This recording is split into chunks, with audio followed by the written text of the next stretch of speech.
Welcome back. It is now official. Tata Sons have won the bid to acquire debt-ridden Air India from Government of India. This acquisition marks the return of Air India to the Tata fold after 68 years.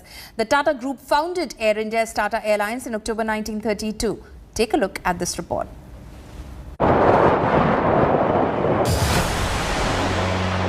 A bruised and battered Maharaja returning to the fold of the group which crowned him 89 years ago.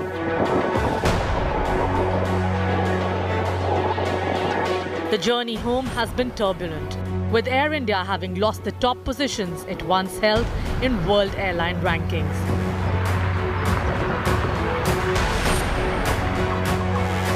The ownership of Air India will be transferred to the Tatas by December.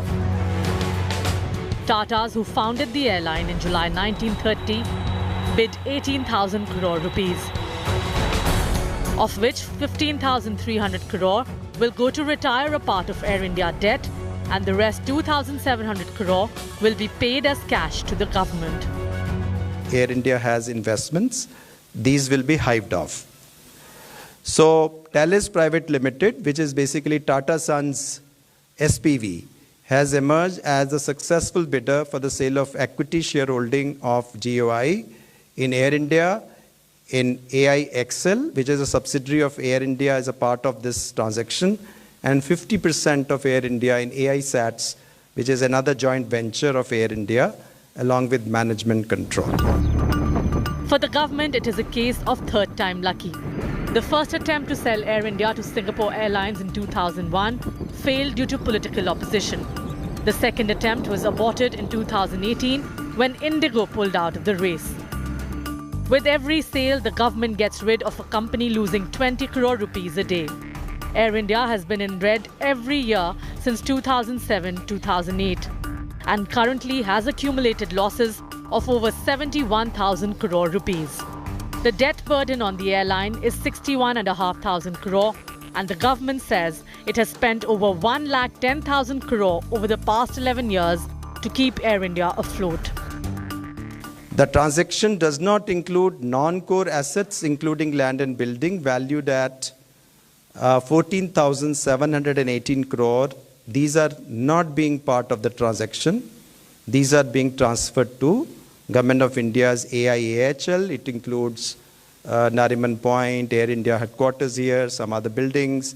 There are subsidiaries where Air India has investments. For Ratan Tata, himself a qualified pilot, it's a dream come true and a win-win situation.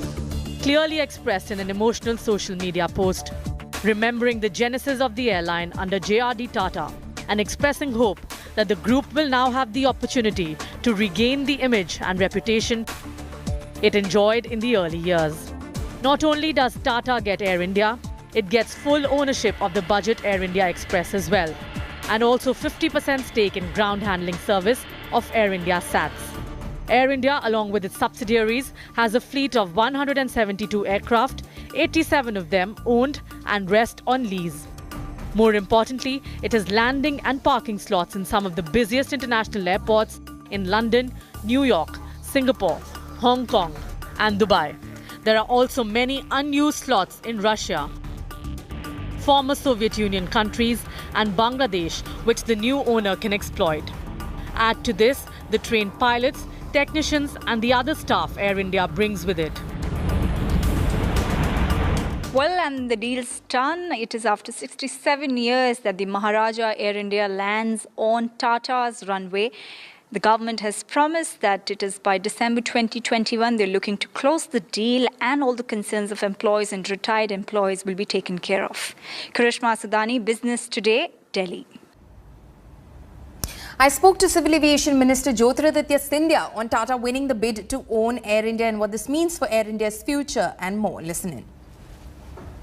Well, the prodigal son returns. That's probably what the buzz is in the Tata Group today, because the decision has been made and DIPAM and the Civil Aviation Ministry have announced that Tata Sons have won the bid for Air India today. Joining me is Union Civil Aviation Minister, Mr. Jyotiraditya Scindia. So thank you so much for speaking to India today.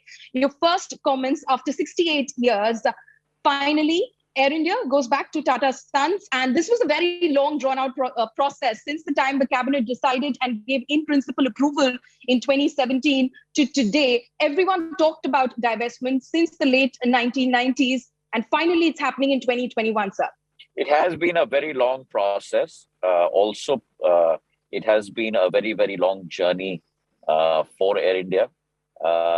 It is the culmination of a long-awaited process. I wish the new owners all success in regaining the place in customers' hearts.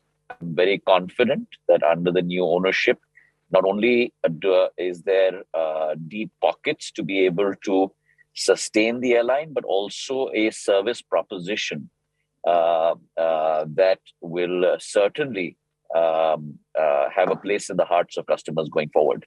For the government and for all of us in government, it has been certainly a very long process. Right. It is also the fact that Air India was making a loss of almost 20 crores a day, which is close to 7,200 crores a year. Mm. And that money could have been used, the taxpayers' money could have been used by the exchequer in many more efficient ways for many more important projects. I think in many ways it's a parting of ways, but at the same time, I'm very confident that the new owners will continue with their value proposition for customers in the days to come. Right, sir. So this is probably the biggest sort of strategic deal which has been struck by the government in the past 7 years, a lock, stock and barrel privatization of a CPSE. How do you see it, sir? Does this set the template, would you say, for future propositions? Well, I think that's the only way that it works. I think once you have decided that we have to part ways, then it has to be a full parting. Never does a part transaction really works in history of the privatization process. So I'm very glad that our hard work has actually resulted in a logical outcome. It has also been a logical outcome for government because that capital now comes to the exchequer. Also, do remember that the ongoing business has been hived off.